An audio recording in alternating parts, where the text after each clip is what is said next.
Dalam nama Bapa dan Putra dan Roh Kudus. Amin. Para sahabat Duk in Altum yang terkasih, bacaan Injil yang akan dibacakan kepada Anda sekalian dikutip dari Injil Lukas pasal 5 tentang panggilan Matius, sang pemungut cukai itu. Mari kita membaca bersama-sama. Tuhan bersamamu dan bersama rohmu. Inilah Injil suci menurut Lukas. Dimuliakanlah Tuhan. Kemudian, ketika Yesus pergi keluar, ia melihat seorang pemungut cukai yang bernama Lewi sedang duduk di rumah cukai. Yesus berkata kepadanya, "Ikutlah aku." Maka berdirilah Lewi dan meninggalkan segala sesuatu, lalu mengikut dia. Dan Lewi mengadakan suatu perjamuan besar untuk dia di rumahnya, dan sejumlah besar pemungut cukai dan orang-orang lain turut makan bersama-sama dengan dia. Orang-orang Farisi dan ahli Taurat bersungut-sungut kepada murid-murid Yesus, katanya, "Mengapa kamu makan dan minum bersama-sama dengan pemungut cukai dan orang berdosa?" Lalu jawab Yesus kepada mereka, katanya, "Bukan orang sehat yang memerlukan tabib, tetapi orang sakit. Aku datang bukan untuk memanggil orang benar, tetapi orang berdosa, supaya mereka bertobat." Demikianlah sabda Tuhan. Terpujilah Kristus. Saudara-saudari terkasih dalam Tuhan Yesus Kristus, ketika saya mengikuti kursus Pastoral Renewal Program di Filipina, seorang profesor bertanya kepada kami di kelas, apa yang sesungguhnya menjadi visi dan misi Yesus ketika ia berkarya di Yudea dan Galilea. Saya tidak dapat memberi jawaban atas pertanyaan itu karena saya sendiri tidak tahu jawabannya. Tetapi seorang teman pastor dari Kenya dengan jelas menjawab pertanyaan itu sambil mengutip teks dari Injil Lukas pasal 4 ayat 18 hingga ayatnya ke-19. Kutipan itu demikian, "Roh Tuhan ada padaku, oleh sebab ia telah mengurapi aku untuk menyampaikan kabar baik kepada orang-orang miskin, dan ia telah mengutus aku untuk memberitakan pembebasan kepada orang-orang tawanan dan penglihatan bagi orang-orang buta, untuk membebaskan orang-orang yang tertindas, untuk memberitakan tahun rahmat Tuhan telah datang." Demikian kutipan itu. Kutipan ini sesungguhnya berasal dari nubuat Yesaya yang ditemukan pada pasal 60 ayat 1 dan 2. Dan Yesus mengutip itu dalam ketika ia bersama-sama dengan orang sekampungnya di Nazaret, ada bersama di sinagoga. Bapak Ibu terkasih, sejak saat itu saya mengerti banyak hal yang terkait dengan perhatian Yesus kepada orang miskin, orang sakit, pemungut cukai, dan orang berdosa. Yesus menyadari dengan sungguh bahwa ia diutus oleh Bapa untuk membebaskan manusia, teristimewa mereka yang terpinggirkan, mereka yang berdosa, mereka yang terlupakan. Tuhan merangkul semua orang tanpa kecuali. Bapak Ibu saudaraku terkasih, mengapa pemungut cukai adalah orang yang tidak disukai oleh orang Yahudi?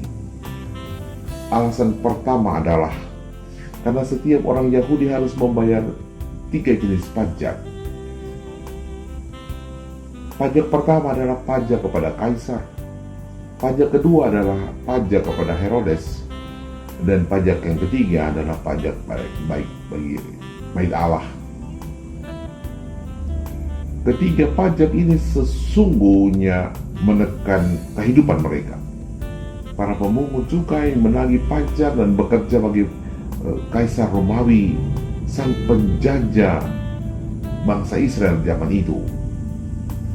Mereka menagih dari orang-orang sebangsanya, kemudian menyerahkan uang tersebut kepada Kaisar, sang penjajah.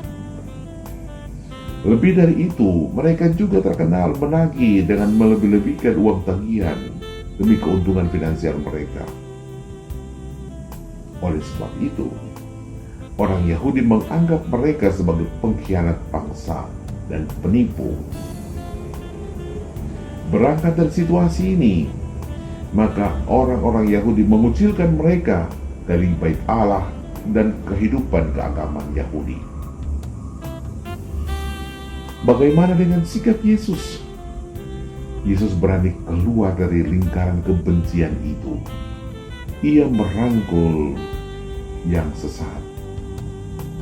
Matius dipanggilnya, dan seketika itu juga ia bangkit berdiri, meninggalkan meja tagihan pajak dan mengikuti Yesus. Dari pihak Matius, ini sebuah keputusan besar dan penting. Ia tahu bahwa menjadi penagih pajak adalah profesi yang menjanjikan keuntungan finansial yang besar. Namun Matius berani menetapkan langkah baru baginya. Menjadi murid Yesus adalah hal yang paling utama dibandingkan dengan hidup dalam situasi yang berantakan semacam itu. Matius malah bersyukur atas panggilan itu, dan oleh karena itu ia merayakannya dengan mengundang Yesus makan bersamanya dalam perjamuan makan di rumahnya.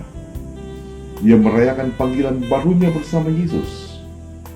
Dan dalam perjamuan itu ia mengundang juga para pemungut cukai dan orang-orang berdosa. Matius tidak mau menerima Yesus sendirian.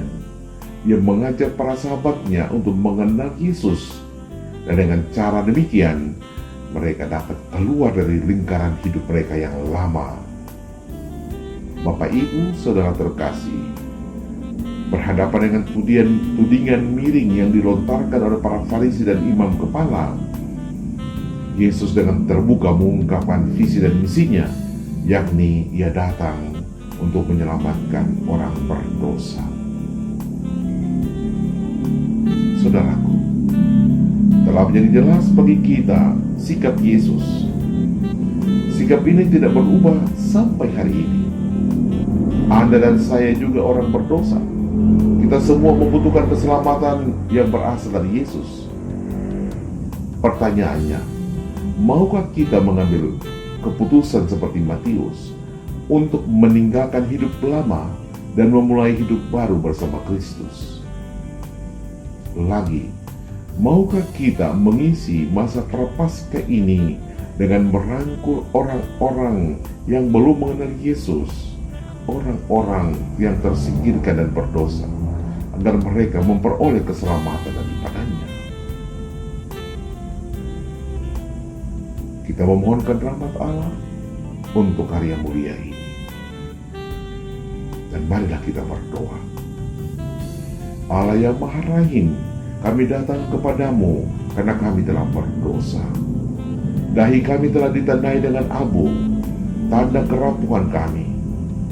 Bantulah kami agar karya keselamatan Kristus yang kami hayati selama masa prapaskah ini, masa suci ini, akan membantu kami untuk memperoleh keselamatan pada perayaan puncak keselamatan kami, perayaan Paskah Putramu, Tuhan dan pengantara kami, yang berkuasa bersama Dia dan Roh Kudus, kini dan sepanjang segala masa.